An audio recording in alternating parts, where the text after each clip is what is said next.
आज हम पढ़ेंगे स्टैटिक्स में नया टॉपिक डिस्पर्जन, विषमता। इसे हिंदी में कहते हैं विषमता। तो विषमता के विभिन्न माप, विषमता का अध्ययन क्यों आवश्यक है, सबसे पहले इसके बारे में पढ़ा जाएगा। समंक श्रेणी की जो विशेषताएं अपने पढ़ी थी वो केंद्रीय प्रवृत्ति के द्वारा ही ज्ञात की गई थी। केंद्रीय प्रवृत्ति समंक की सभी विशेषताओं को प्रकट नहीं कर पाते हैं। श्रेणी की कुछ ऐसी विशेषताएं होती है, यानी उसकी बनावट है, बिखराव है, इसके लिए अपकिरण का अध्ययन आवश्यक हो जाता है। अपकिरण के अध्ययन के बिना यदि अपन निष्कर्ष निकाल लेते हैं तो कई बार वही दशा होती है जैसा कि आपने एक कहावत सुनी है, लेखा ज्यों का त्यों फिर कुनबा डूबा क्यों। एक व्यक्ति ने नदी पार करते समय पानी की गहराई के औसत की तुलना अपने परिवार के सदस्यों की औसत ऊंचाई से कर ली। ये ध्यान नहीं दिया कि नदी का पानी किसी स्थान पर परिवार के औसत ऊंचाई से ज़्यादा भी हो सकता है, और उसका नतीजा ये हुआ कि वो नदी पार करते समय उसका पूरा परिवार डूब गया। इसलिए व्यक्तिगत मूल्यों का मध्य से औसत अंतर और श्रेणी की संरचना और स्वरूप के बारे में जानकारी करना बहुत आवश्यक हो जाता है। अब बात करते हैं श्रेणी की संरचना और स्वरूप की। केंद्रीय प्रवृत्ति और बनावट के आधार पर श्रेणियां दो प्रकार की हैं। माध्यों में समानता है और किंतु बनावट में भिन्नता है। आपके समक्ष तीन श्रेणियां हैं। पहली श्रेणी है जिसका प्रत्येक मूल्य 10 है। दूसरी श्रेणी है 2, 6, 10, 13, 19 और तीसरी श्रेणी है 23, 12, 7, 5 और 3। जब आप देखेंगे तीनों श्रेणियों का समांतर माध्य 10 है, क्योंकि तीनों का योग आप देख रहे हैं। पहली श्रेणी के सभी मूल्यों का योग 50 है, दूसरी श्रेणी के भी मूल्यों का योग 50 है और तीसरी श्रेणी के मूल्यों का योग भी 50 है। तो माध्य निश्चित रूप से 10 आएगा। अब अपन इसकी बनावट की बात करते हैं। पहले श्रेणी में माध्य से जो विचलन है वो 0, 0 है। दूसरी श्रेणी में आप देखिए विचलन -8 से स्टार्ट होकर +9 तक जा रहा है। तीसरी श्रेणी में 13 से शुरू होकर -7 तक जा रहा है। तो ये एक वैसा बंटन है जिसके अंदर माध्यों में तो समानता है किंतु बनावट में भिन्नता है। तो इसलिए केंद्रीय प्रवृत्ति इसका सही प्रतिनिधित्व नहीं कर सकती, सही रिप्रेजेंट नहीं कर रही है इसको।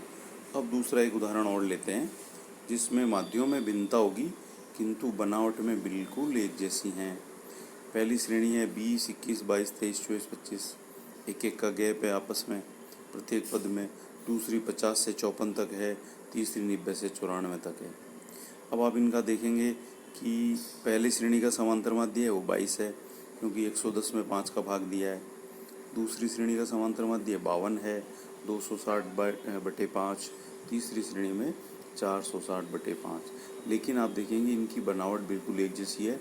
विचलन जो है सब में -2 से +2 तक आ रहा है। तो कहने का मतलब ये हुआ कि किसी भी श्रेणी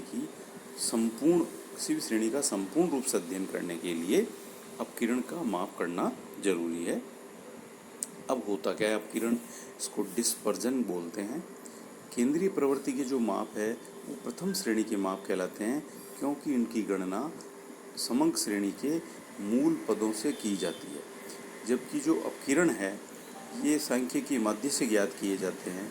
उसके बाद उनके विचलनों ज्ञात करते हैं माध्यों से और फिर उनका वापस माध्य निकाला जाता है। इसलिए इनको द्वितीय श्रेणी के माप कहते हैं। पहली जो मुख्य रूप से अंतर है वो ये है। अब परिभाषा, अपकिरण का सरल शब्दों में अर्थ समझा जाए तो यही है, बिखराव या फैलाव। किसी श्रेणी का अपने माध्य से कितना बिखराव या फैलाव है उसे ही हम अपकिरण कहते हैं। डॉक्टर बाउले के अनुसार अपकिरण पदों के विचरण या अंतर का माप है। ब्रुक्स और डिक के अनुसार एक केंद्रीय प्रवृत्ति मूल्य के दोनों ओर पाए जाने वाले चरम मूल्यों के विचरण या प्रसार की सीमा ही अपकिरण है। तो अपकिरण को प्रसार, स्प्रेड, बिखराव, स्कैटर, विचरण आदि नामों से भी जाना जाता है। अब है अपकिरण के निरपेक्ष और सापेक्ष माप। जब किसी श्रेणी के बिखराव का माप उसी श्रेणी के इकाई में व्यक्त किया जाता है उसे हम निरपेक्ष माप कहते हैं। जैसे आय का रुपए में, ऊंचाई का सेंटीमीटर में, भार का किलोग्राम में, ये निरपेक्ष माप है। निरपेक्ष माप द्वारा तुलना नहीं की जा सकती क्योंकि इकाई अलग अलग होती है। तुलनात्मक अध्ययन के लिए सापेक्ष माप की आवश्यकता होती है, जैसा कि आप पूर्व कक्षाओं में भी पढ़ चुके हैं। अब सापेक्ष बनाते कैसे हैं? निरपेक्ष माप को संबंधित माध्य से भाग देने पर जो अनुपात या प्रतिशत आ जाता है उसे अपकिरण का सापेक्ष माप कहते हैं। सापेक्ष माप यूनिटलेस यानी इकाई रहित होता है। ये चूंकि अनुपात और प्रतिशत के रूप में होता है इसलिए इसको अपकिरण गुणांक भी कहते हैं। अब अपकिरण के उद्देश्य क्या है? अपकिरण का अध्ययन क्यों किया जाता है? माध्य की विश्वसनीयता का अनुमान लगाना। अपकिरण का माप यह व्यक्त करने के लिए भी किया जाता है कि माध्य समग्र का किस सीमा तक प्रतिनिधित्व करता है। अपकिरण का माप जितना कम होगा माध्य उतना ही श्रेष्ठ प्रतिनिधि माना जाएगा। दूसरा, विचरणशीलता का अध्ययन। अपकिरण के सापेक्ष मापों की सहायता से हम दो या दो से अधिक श्रेणियों की विचरणशीलता, एकरूपता या संगतता का अध्ययन कर सकते हैं। श्रेणी की बनावट। अपकिरण से ये ज्ञात हो जाता है कि केंद्रीय प्रवृत्ति के दोनों ओर मूल्यों का फैलाव या बिखराव कैसा है। विचरणशीलता के नियंत्रण में सहायक होना। अपकिरण का माप विभिन्न क्षेत्रों में विचरणशीलता को नियंत्रित करने में भी सहायक होता है।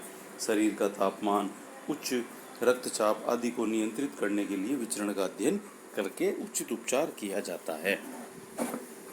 अन्य सांख्यिकीय मापों का आधार प्रस्तुत करना।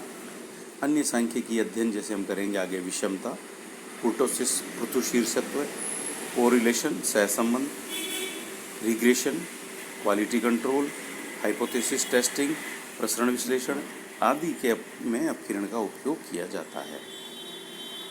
तो इस प्रकार ये क्लियर हो गया होगा अब आपको कि अपकिरण ज्ञात करने का मुख्य उद्देश्य है विचरण या बिखराव का अध्ययन करना, आय और धन की असमानताओं की माप करना, उद्योगों के औसत लाभ, औसत उत्पादन, औसत लागत में होने वाले परिवर्तनों का अध्ययन करना, एकाधिकार और आर्थिक सत्ता के केंद्रीकरण में का माप अपकिरण की विभिन्न विधियों द्वारा किया जाता है। अब आता है मेथड्स ऑफ मेजरिंग डिस्पर्जन कि इसका मापन कैसे किया जाए, कौन सी विधि उपयुक्त है। तो इसकी काफ़ी विधियां हैं इसमें, लेकिन अपने जो सिलेबस में है पहली जैसे सीमा विधि होती है जिसमें 3 हैं, अपने सिलेबस में है विस्तार विधि रेंज, दूसरी है चतुर्थक विचलन क्वार्टाइल डेविएशंस, तीसरी है माध्य विचलन और चौथा जो अपने सिलेबस में वो है प्रमाप विचलन स्टैंडर्ड डेविएशन। तो अपन जो है अपकिरण ज्ञात करने की 4 विधियों का धीरे धीरे अध्ययन करेंगे।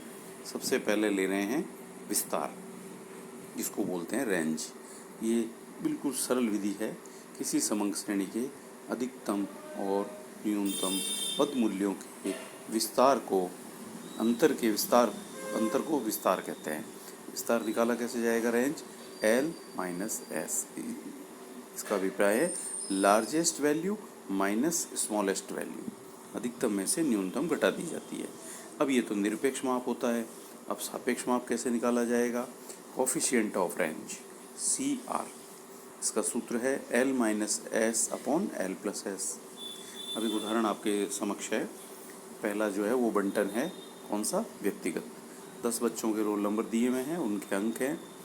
तो इसमें सर्वाधिक वैल्यू है 34 और न्यूनतम जो मान है वो है 3। तो अब इसका जब अंतर निकालेंगे 34 माइनस 3 तो इसका विस्तार आ गया 31 अंक।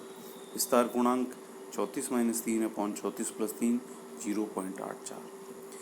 अब दूसरा उदाहरण ले रहे हैं एक वर्गीकृत बंटन का। इसमें अधिकतम मान है वो 50 है, क्योंकि जो वर्ग विस्तार है 0 से शुरू होकर 50 तक है और न्यूनतम है वो 0 है, तो विस्तार आएगा 50। वर्गीकृत श्रेणी में पहले वर्ग की न्यूनतम और उच्चतम वर्ग की अधिकतम वैल्यू ली जाती है। अब विस्तार के गुण या दोष। विस्तार के गुण, विस्तार की गणना करना और समझना अत्यंत सरल है, जैसा कि अभी आपने किया। विस्तार की गणना के लिए सभी मूल्यों की जानकारी आवश्यक नहीं है। किसकी आवश्यक है? केवल अधिकतम और न्यूनतम। विस्तार में वह सीमा स्पष्ट हो जाती है जिसके अंतर्गत समग्र श्रेणी के पद मूल्य फैले रहते हैं। औद्योगिक क्षेत्रों में किस्म नियंत्रण यानी क्वालिटी कंट्रोल एवं मूल्यों के उच्चावचन यानी उतार चढ़ाव आदि में विस्तार का उपयोग अत्यंत उपयोगी रहता है। दोष: विस्तार विचलन का अस्थिर माप है, क्योंकि वो केवल 2 ही पदों को ध्यान में रखता है, बाकी पदों से उसका कोई संबंध नहीं है। विस्तार में केवल श्रेणी के सबसे बड़े और सबसे छोटे पद का महत्व होता है, अन्य मूल्यों का कोई महत्व नहीं होता। विस्तार से श्रेणी की बनावट की जानकारी प्राप्त नहीं होती। 2 समकमालाओं का विस्तार बराबर हो सकता है, लेकिन उनकी बनावट में भी अंतर संभव है। तो इस प्रकार जो है आज आपने अपकिरण का पहला माप है विस्तार, उसको विस्तृत रूप में पढ़ा। धन्यवाद।